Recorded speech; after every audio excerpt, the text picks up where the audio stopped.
Salmo 19, versículos 7 al 9. La ley del Señor es perfecta, infunde nuevo aliento.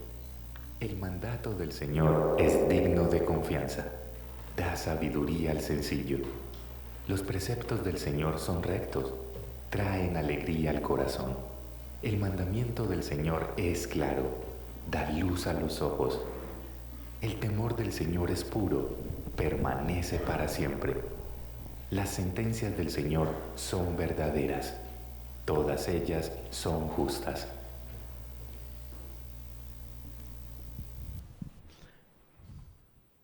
Buenos días. Eso es, así, con voz de trompeta, con voz de trueno.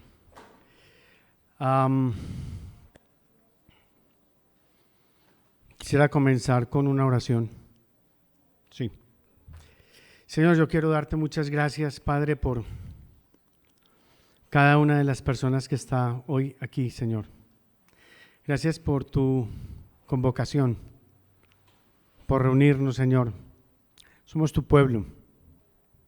Somos tu pueblo y hemos venido a celebrar tu nombre, a celebrar la grandeza, Señor, de tu nombre, a celebrar tu soberanía, a celebrar tu majestad, Señor. Pero también hemos venido, Padre, con una profunda necesidad de ti, Señor, de escuchar y recibir el alimento que tú has preparado, Señor, para nosotros, ese que nos consolará, ese que nos confortará y, por qué no, también ese que nos exhortará y nos confrontará, Señor. Eres el único que sabe realmente qué condición estamos cada uno aquí, qué es lo que cada uno necesita. Pero estamos aquí reunidos, Señor, buscando tu consejo, buscando tu palabra, tu guía, tu dirección. Ayúdanos, bendito Dios, en ese propósito, Señor. El vaso frágil que esta mañana usas, Señor, reconoce delante de ti y delante de toda esta comunidad, Señor, su profunda necesidad de ti. Su urgente necesidad de ti, Señor.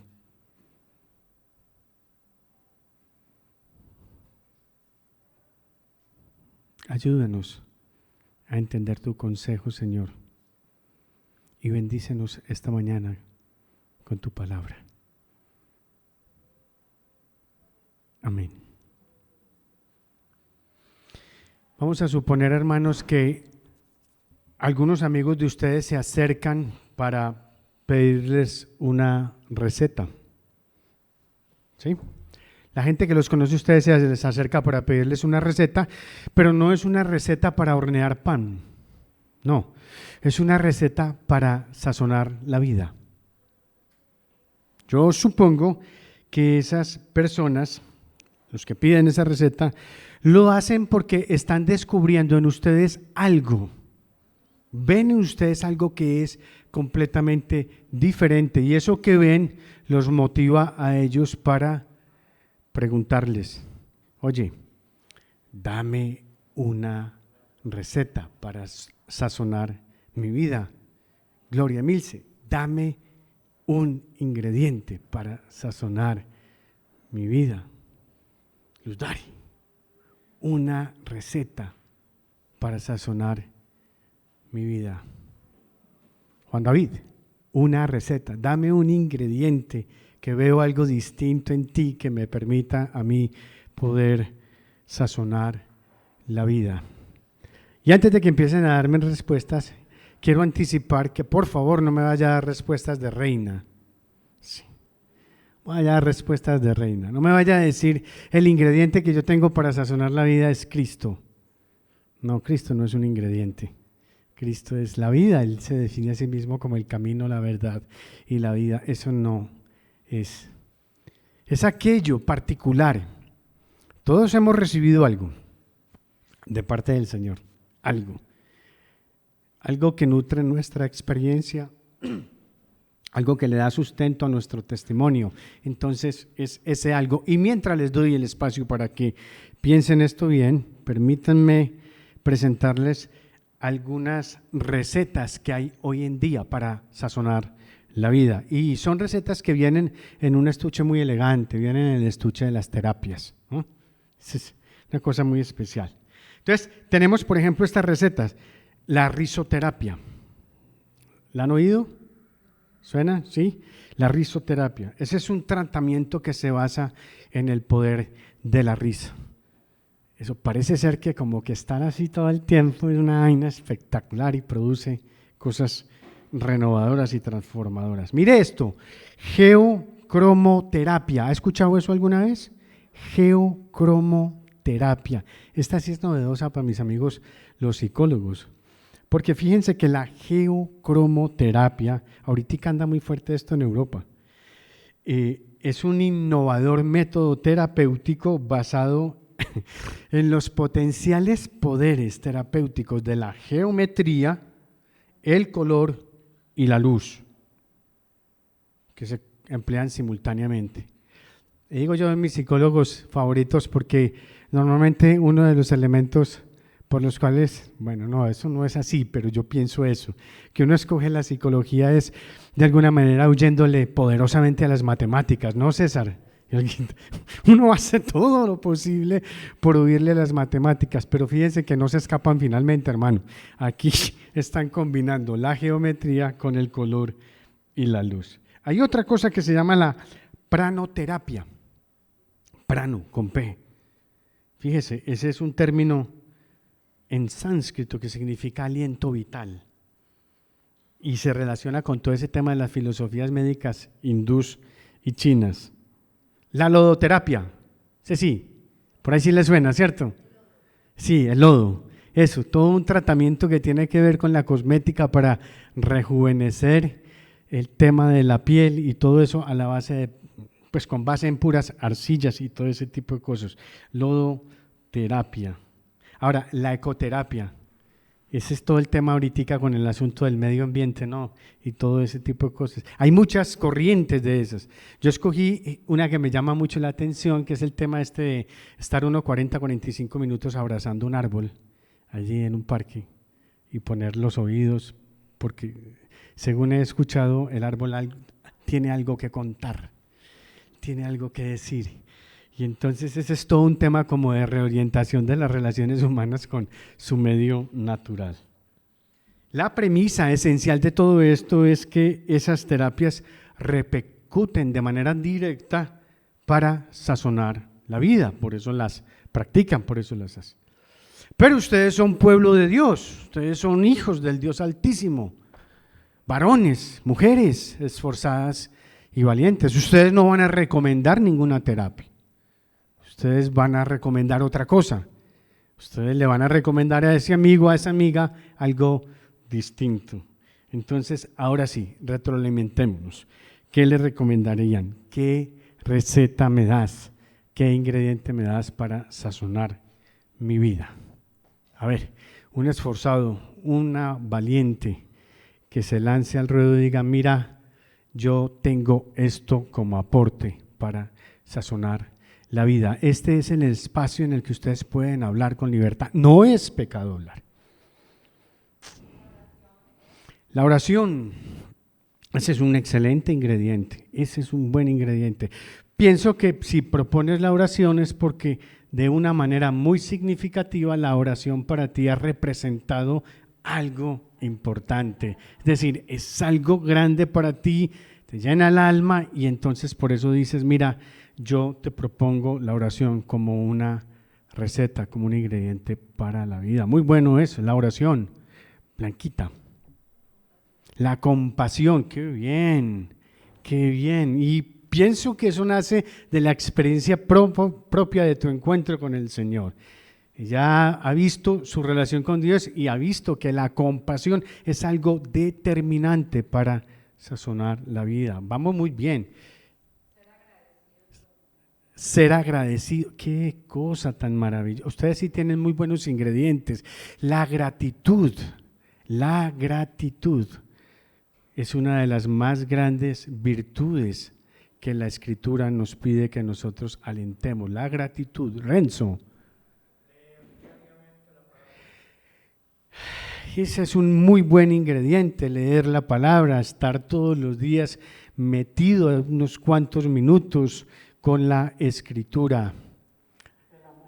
El amor fundamental, es un ingrediente clave, componente esencial en toda la relación, inclusive hasta para los que no son ni siquiera creyentes ni caminan como nosotros. El amor es fundamental, muy buen ingrediente. Eso, alguien más levantó la mano por aquí, fuiste tú, Ludari. La alabanza. Ya nos decía que el pueblo del Señor Dios se alegra cuando en medio de las alabanzas de su pueblo. La vida en comunidad, eso sí que es fundamental, porque nosotros no hemos sido diseñados para vivir como ermitaños. Eso sí que alimenta. Y el Señor, a propósito, para que les digan a sus amigos que no suelen congregarse, hay bendiciones específicas que Dios derrama solamente a su pueblo cuando éste se congrega. Ignacio. Honestidad, qué cosa tan extraña es esa hoy en día. Eso debería ser algo constante, eso ni siquiera se debería de poner en una hoja de vida, pero hoy en día se pone en una hoja de vida que la persona es honesta. Si yo estoy buscando a alguien que trabaje conmigo, yo debo suponer que lo primero que esa persona me debe aportar es su honestidad, y no tengo por qué resaltar eso. Pero eso refleja un poco lo mal que nosotros estamos. Gracias, Ignacio, ese es un muy buen ingredientes. Dos más, los últimos dos ingredientes.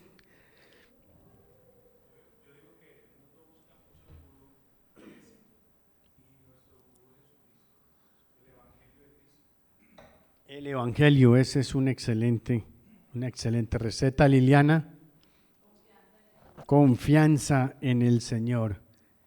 Sí, bueno, ustedes sí tienen realmente muy buenas recetas y muy buenos ingredientes para sazonar la vida.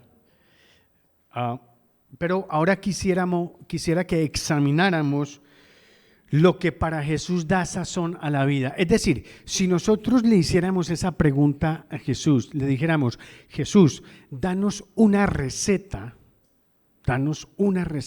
para sazonar la vida, veamos lo que Jesús propondría. Y ese es, digamos, el tema para el día de hoy, la propuesta de Jesús para sazonar la vida. Voy a leer, antes de darle la cita, permítame, leo el texto. Dice: la sal es buena, pero si se vuelve insípida, ¿cómo recuperará el sabor? No sirve ni para la tierra ni para el abono. Hay que tirarla fuera. El que tenga oídos para oír, que oiga. Ahora sí, vamos a volver a leer juntos. Lucas capítulo 14, versos del 34 y 35.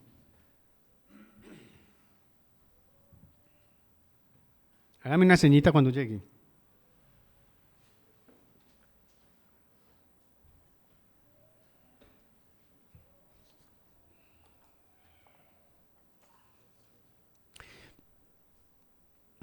Esa es la receta de Jesús. Ya llegamos. Dos solamente han llegado. Está difícil. Está en el Nuevo Testamento, por si acaso. Lucas es del Nuevo. Lucas 14, 34, 35. Dice: la sal es buena, pero si se vuelve insípida, ¿cómo recuperará el sabor? No sirve ni para la tierra ni para el abono. Hay que tirarla fuera. El que tenga oídos para oír, que oiga. Ahora, podemos entender que esa receta que Jesús está dándonos allí, porque evidentemente Jesús no nos está hablando de la sal, ¿sí? Está usando la sal como una parábola para ilustrarnos algo, nos está queriendo enseñar, nos está queriendo mostrar algo a partir del ejemplo de la sal. Jesús está usando la sal para ilustrarnos algo, y ese algo que necesitamos entender lo vamos a ver unos versículos antes. Entonces, deje su dedo ahí en el versículo 34 y devuélvase conmigo al versículo 25 del mismo capítulo.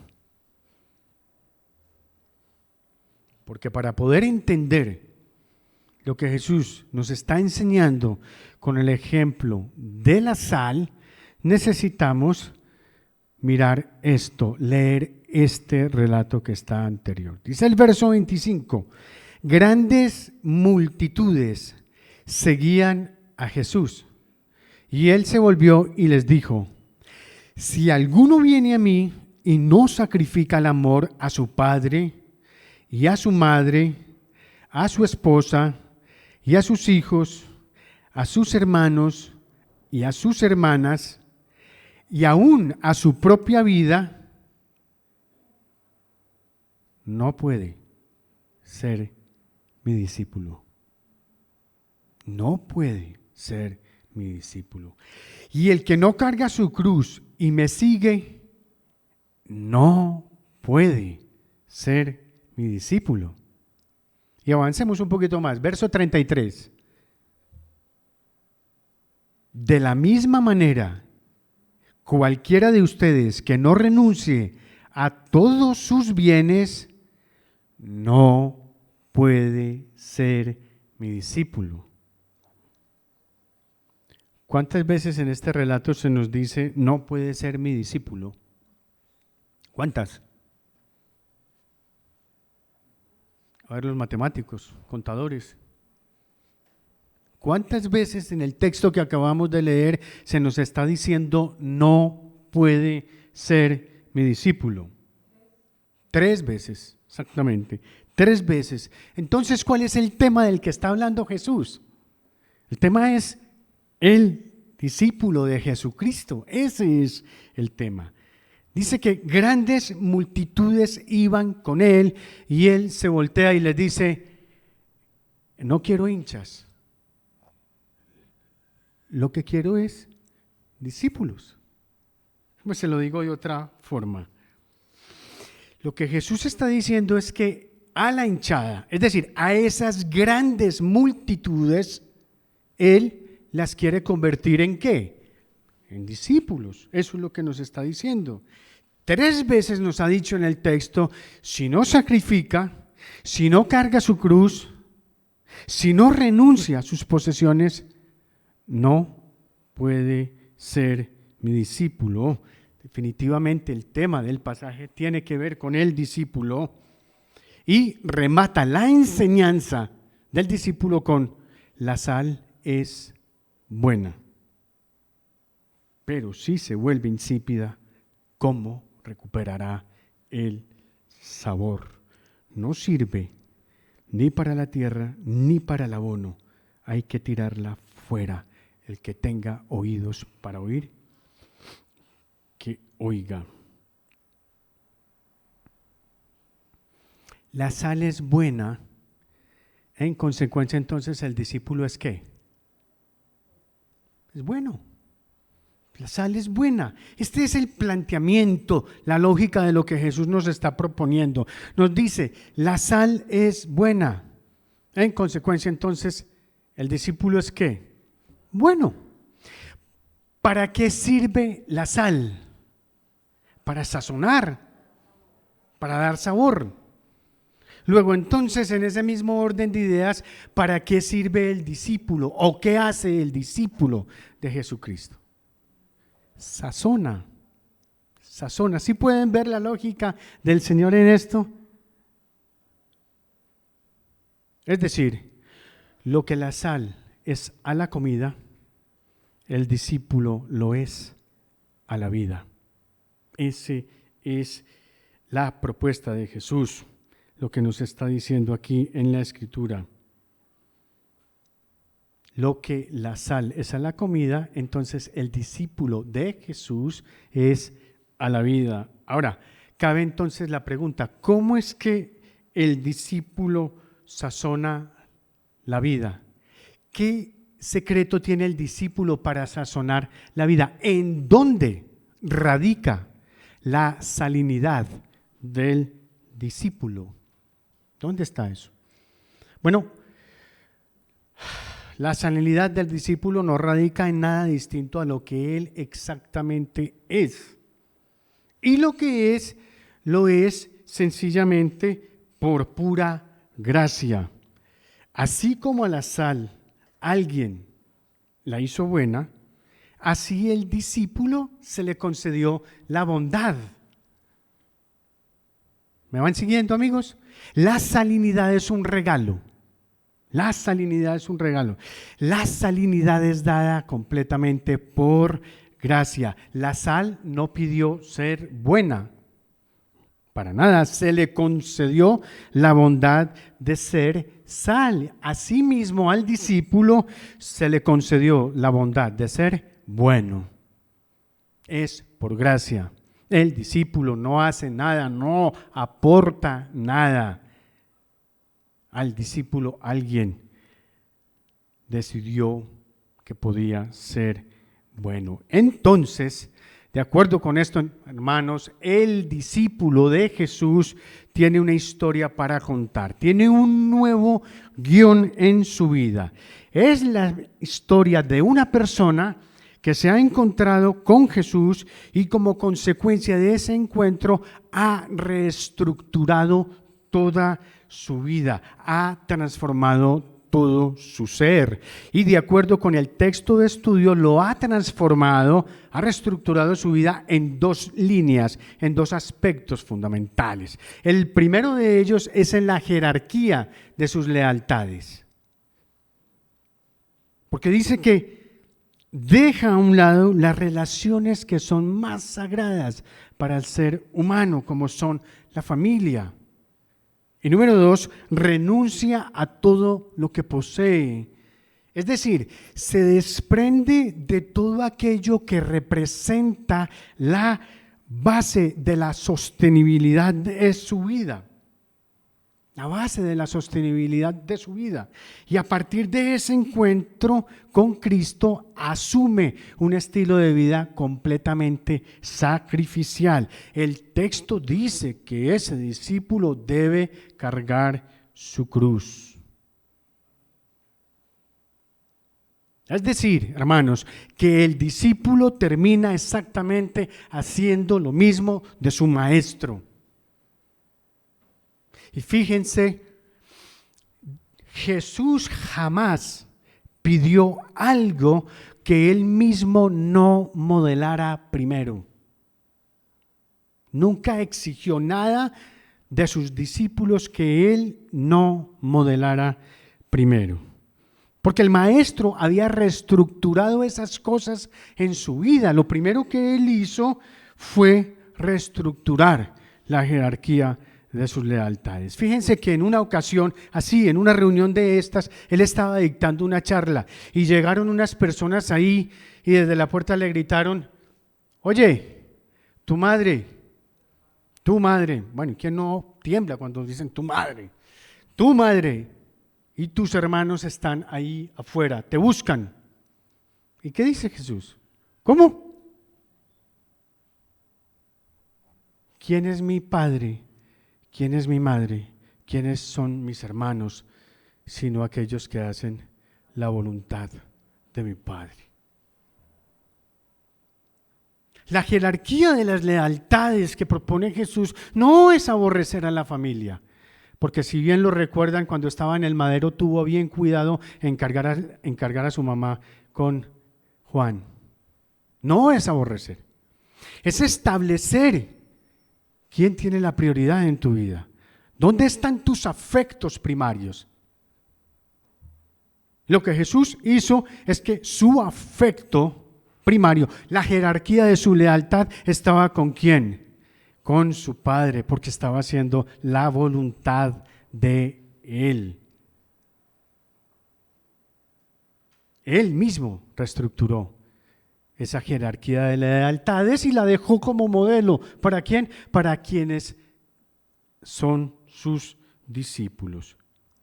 Y en cuanto a la renuncia de todo lo que posee, pues Jesús dio ejemplo completo de eso. Fíjense que en otra reunión, en otra charla, alguien llegó y le gritó y le dijo: te seguiré a donde vayas. Y Jesús responde: las zorras tienen madrigueras y las aves tienen nidos, pero el Hijo del Hombre no tiene dónde recostar su cabeza.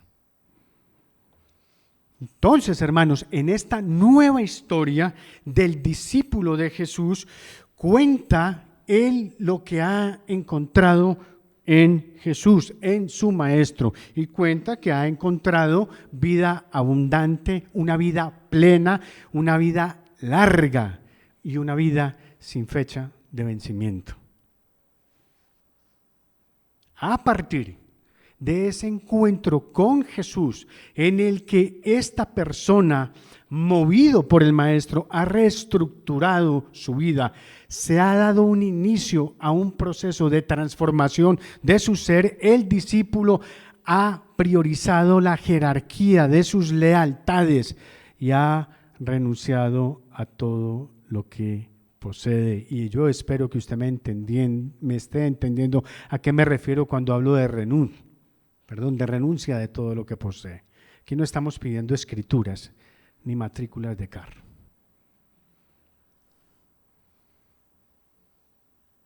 La persona dice que ha encontrado en Jesús vida, y vida abundante, vida plena, vida de larga vida, y una vida que no tiene fecha de vencimiento. Así, hermanos, es como un discípulo sazona la vida. Ahora, viene una tremenda advertencia de Jesús en el pasaje que estamos estudiando, y esa advertencia en los labios de Jesús no deja de tener como un sabor amargo en boca, no deja de dejar ver como algo de frustración y por qué no inclusive de tristeza. Fíjate que dice, verso 34, dice, refiriéndose a la sal, pero si se vuelve insípida, ¿cómo recuperará el sabor? ¿Cómo? ¿Pueden ver lo que el maestro está preguntando? ¿Pueden entender la dimensión de su pregunta? Es decir, ¿quiénes cocinan aquí? Todos cocinamos, ¿sí? ¿Hay sal insípida? ¿Han comprado alguna vez sal en el mercado que les salga insípida? Precisamente, es que lo que el maestro está queriendo mostrar aquí es eso. Es prácticamente imposible que haya sal insípida, que haya sal que no sazone. Pero en el caso de que por alguna circunstancia la hubiera, él dice, ¿cómo? ¿Cómo va a recuperar el sabor esa sal? Y no dejo de ver cierto tipo de ironía en lo que Jesús está preguntando ahí, porque pues es casi imposible que una persona que sea tocada por Jesús, es imposible que una persona que haya tenido un encuentro con Jesús, su vida sea insípida. No tiene sentido. Y por eso es que la pregunta es como bastante extraña. Pero tenemos que ser honestos que por lo que dice la Escritura, de que si existe una mínima posibilidad. En el grupo más temprano me dijo una señora que ella conocía sal que era insípida, que no salaba. Pero supongamos que existe sal que no sala, sal insípida, pues tenemos que entender que existe por lo menos una gran posibilidad de que haya un discípulo que sea insípido. Es ¿Es eso posible? Hay que admitir que puede existir un margen para que se dé un proceso de desalinización, de descomposición en ese discípulo que lo lleve a ser un discípulo insípido. Ahora, yo pregunto, y me disculpa la forma en que lo voy a hacer, ¿cómo rayos es un discípulo insípido? Si es que una cosa así existe, ¿cómo es que es eso? Bueno, yo supongo que un discípulo insípido es alguien que tiene sabor a hincha. Sabe a hincha, sabe a multitud, pero no a discípulo. Es uno que no ha reestructurado su vida, sino que más bien le ha dado un cupito de su vida al Señor. Es como el que en un auditorio de estos grande decide asignarle las primeras 3 sillas del auditorio al Señor, pero el resto del auditorio, la boletería es de él. Supongo que eso es. Por eso se dice cupito. Está como haciéndole casi un favor al Señor. Mira, Señor Jesús, yo te permito que puedas entrar hasta esta parte de mi vida, la otra me corresponde a mí. La otra no es tuya, la otra es mía. Es alguien que muy probablemente no ha reestructurado la jerarquía de sus lealtades y muchísimo menos sus posesiones. Es alguien que ha incorporado a Jesús como un amuleto para su vida y lo que busca en él es que él bendiga sus inversiones y sus posesiones. Entonces vive su vida en tremenda bendición. Porque él es hijo de un rey. Y si es hijo de un rey, en consecuencia es príncipe. Y si es príncipe, entonces él tiene el derecho y la obligación de vivir su vida en tremenda prosperidad. Este es un discípulo insípido que no reconoce la soberanía ni la autoridad de su maestro en su vida. Ese es alguien muy insípido. No vive las cosas que Dios le da en tremenda renuncia, no, todo lo contrario. Él vive todo eso solamente en pura bendición. Adicionalmente, su participación tiene el sabor insípido de la neutralidad, porque a este individuo no le gusta meterse con nadie y no le gusta meterse con nadie para que nadie se meta con él. Es mejor quedarse neutro. Él no se mete con los hijos, no, que vaya la mamá. No se mete con los hijos, no se interesa por ellos. Si hay una reunión en el colegio, él entonces se inventa una reunión a esa misma hora para no tener que ir a esas jornadas tan largas de reuniones en el colegio. Es dueño del apartamento desde hace 15 años, pero jamás va a una asamblea de copropietarios porque qué pereza. No me gusta, se discute mucho. A mí no me interesa.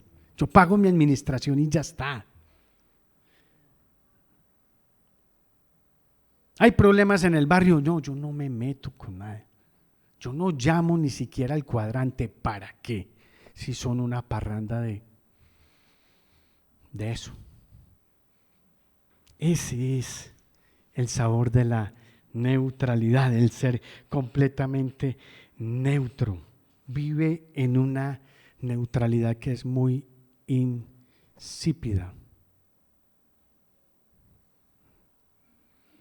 Puede ser que la vida de este fulano sea una vida marcada más por el legalismo que por la gracia. Y no hay vidas más insípidas que las de aquellos que viven su fe bajo la base del legalismo, bajo la base del regimiento de la ley, porque es la ley la que finalmente determina sus palabras. Esos fulanos se caracterizan siempre más por su ausencia que por su presencia.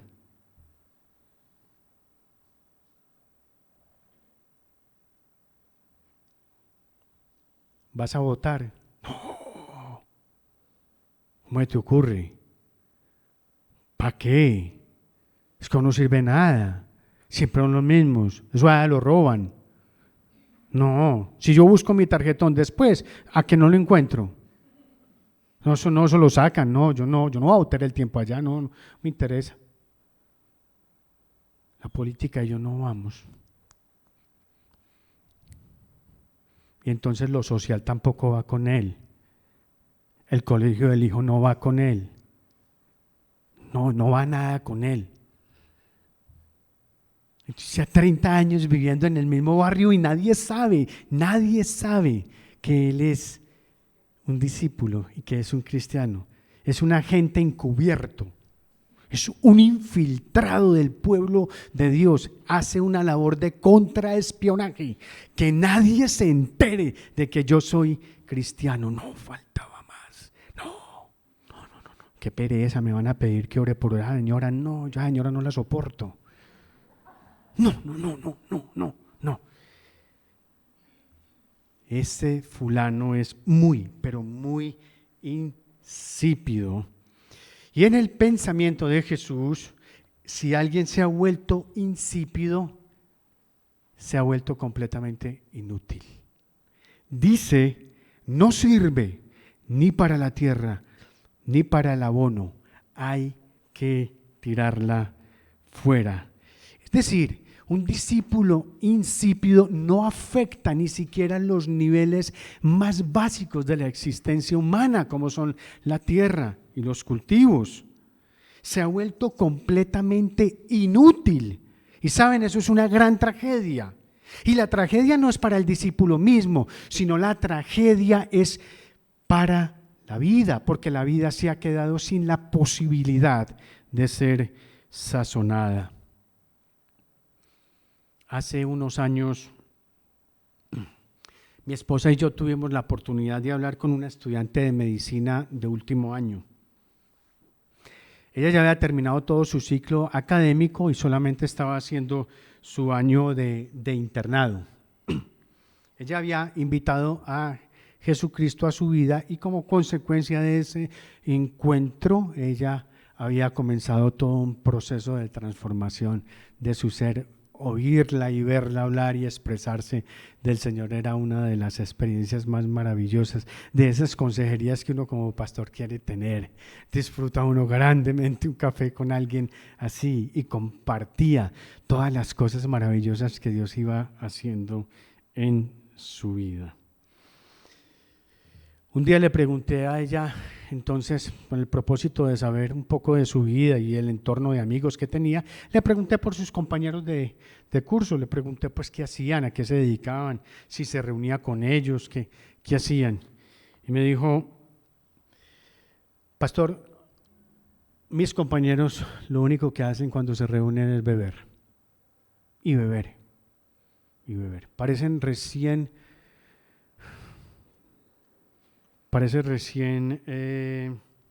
liberados de un secuestro.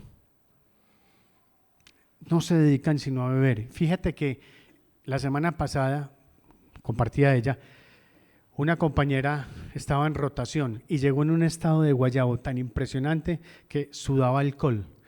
Estaba prácticamente borracha, entonces la suspendieron por eso. Y ellos se dedican a beber. Ahora, como son médicos, prácticamente médicos, ellos saben qué medicamentos toman para cortar los efectos del alcohol y entonces muchos de ellos llegan, toman con la cajetilla de las pastillas para cortar los efectos del alcohol y muchos se drogaban. Ella nos expresaba eso, muchos se drogaban.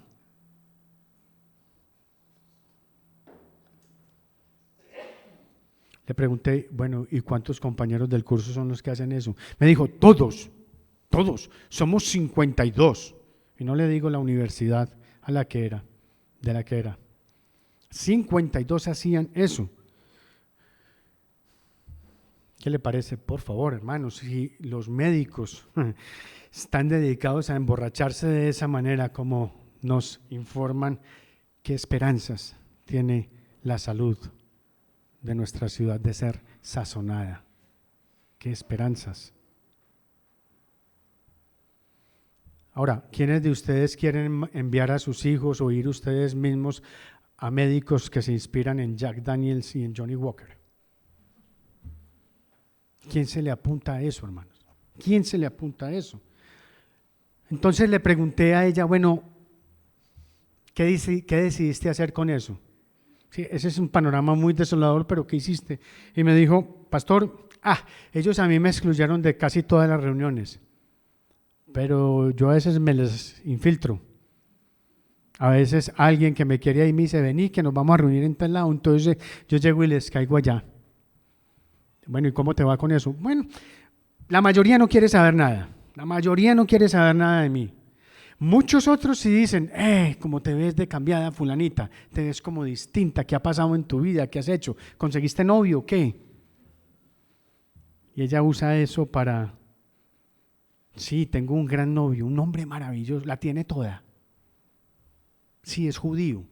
¿Te conseguiste un judío? Sí, es un hombre tan maravilloso, un ser tan especial. Judío, pero si tiene que ser muy rico. Y dije yo, no, es que es Jen. Tiene multinacionales en todo el mundo. Una serie de frentes de trabajo de toda la naturaleza. Y ese era el argumento que ella muchas veces usaba para presentar al Señor.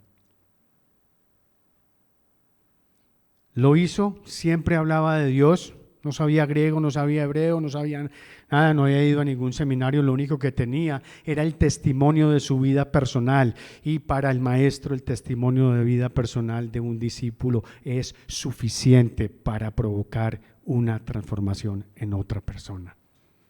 Eso es más que suficiente.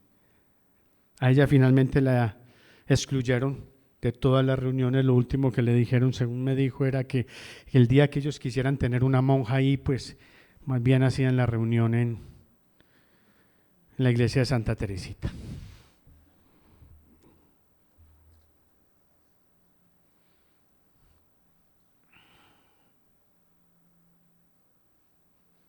Yo creo que eso es sazonar la vida, hermanos. Así sazona la vida un discípulo. Ahora, es decisivo que todos oigan esto.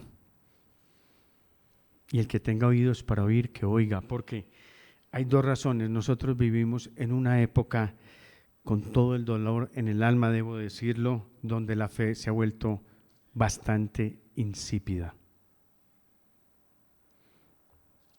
La aspiración máxima de muchos creyentes hoy en día es conseguirse una doñita para poderse casar con ella, orar con ella, pues familia que ora unida, pues es una familia devota. A lo mejor poder tener algunos hijos, tener una estabilidad económica, y pare de contar. Pare de contar. Hemos reducido todo el potencial dinámico de la fe que tiene para transformar vidas, para cambiar vidas en una zona de confort doméstico. Y en muchas iglesias eso es todo lo que hay para ofrecer. Eso es todo lo que tiene un discípulo para ofrecer. Es decir, nosotros estamos empeñados en construir lo que precisamente Jesús ha querido destruir. Nosotros queremos construir la familia. Jesús está proponiendo que se establezca una jerarquía de lealtades. Entiéndame bien, yo no le estoy diciendo que deje de hablarle a su familia. No estoy diciendo que la familia se tiene que hacer a un lado. No estoy diciendo que usted no debe ver por su familia. No estoy diciendo que debe aborrecer la familia. Yo lo que le estoy diciendo claramente es que usted debe colocar en la prioridad de su vida como discípulo de su maestro a Dios. Vivir las posesiones que usted tiene en renuncia. ¿Y eso qué quiere decir? En rendición al Señor. En rendición al Señor. Porque lo que usted tiene y lo que Dios le ha dado a usted, no se lo ha dado porque usted sea muy bueno, o muy teso, o un gran comerciante. Se lo ha dado únicamente por su bondad y por su misericordia y por gracia, solamente por gracia. Hoy puedes tenerlo todo, mañana no tienes nada.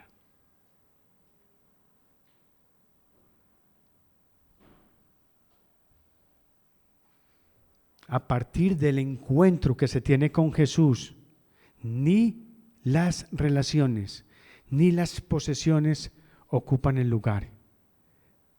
Él es el que pone la agenda. Él es el que pone la agenda. Por eso, hermanos, es que es urgente y es decisivo que el que tenga oídos para oír, que oiga. Y número 2, lo otro es que vivimos en una sociedad en la que es casi irresistible no ser neutro. La presión social que tenemos es enorme para que seamos neutros. No se meta con nadie. Se cuestiona a la gente que es radical, entiéndame, radical, no fanática. Aquellos que tienen convicciones muy firmes sobre su fe y sobre las decisiones que han tomado de su vida cristiana, se les cuestiona y se les ataca. No nos gustan las personas radicales. No soportamos la gente que se mete. Yo le dije que no se metiera. Bueno, y claro, por supuesto, es que esto tiene sus problemas, porque cuando uno se mete, uno está expuesto a que le den. Claro, eso es normal. Pero nosotros debemos recordar, hermanos, que el camino de Jesús fue a la cruz, no al Mirador de las Palmas. El camino de Jesús es a la cruz, no al Mirador de las Palmas. En varias ocasiones mi esposa y yo hemos recibido desplantes de nuestros familiares cuando les hemos querido compartir el Evangelio. De hecho, hace varios años nos enteramos que un sector de la familia de nosotros se burla de nosotros por la decisión de fe que nosotros tomamos hace 20 y tantos años. Se burlan. Allá viene el pastorcito.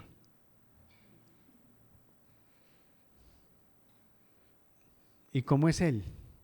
¿Es pastorcito mentiroso o es un pastor alemán? Sí. Se burlan a nuestras espaldas.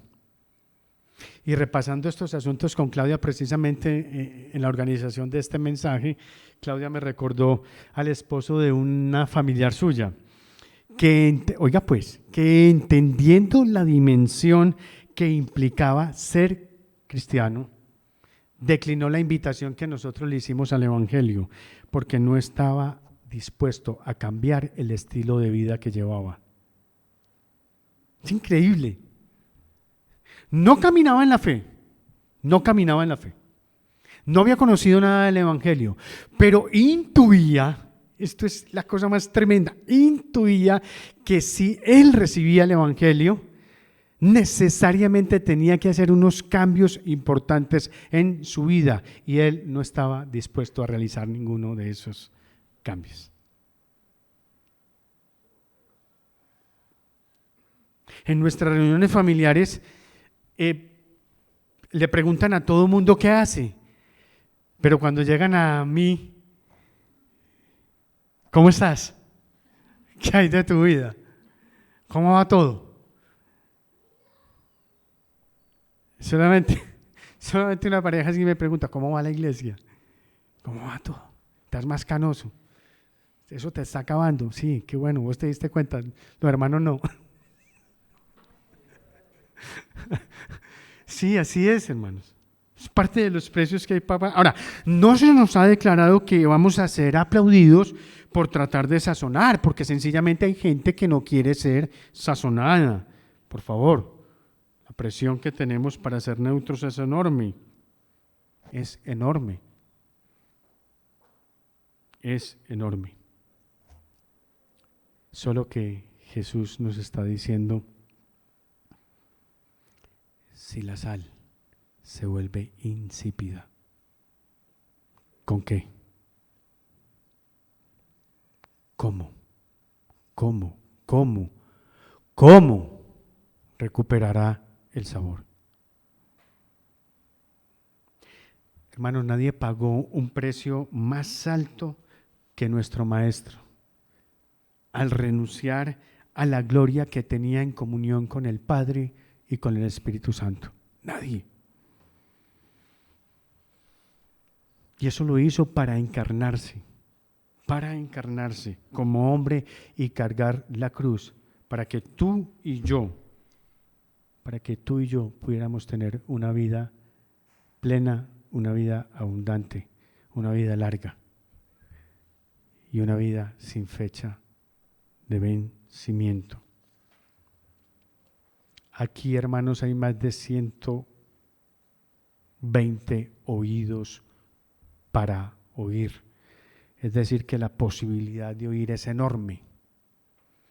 De manera que el que tenga oídos para oír, que oiga. Oremos.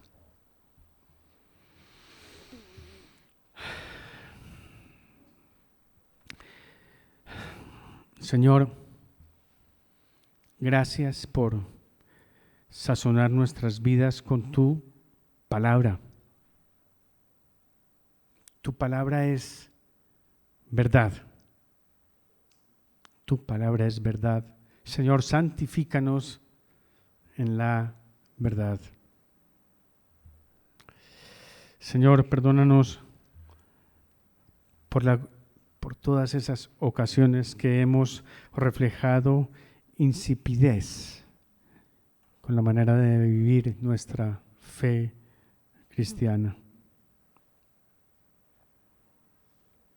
Perdónanos, Señor, por no entender la dimensión sacrificial que implica ser tu discípulo. Oh, Señor. Y por no vivir vidas en constante renuncia a ti.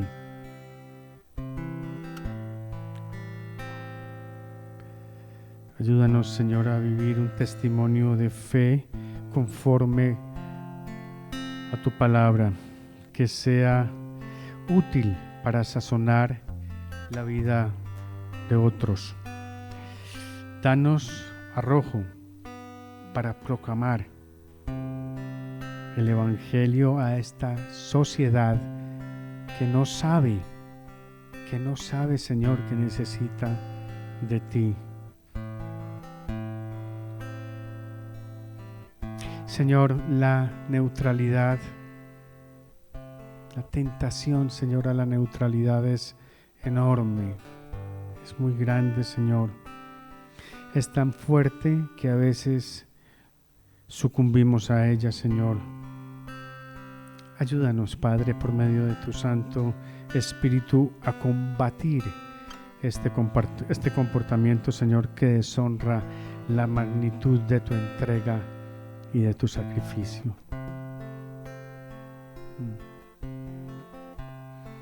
Señor, que sea tu agenda,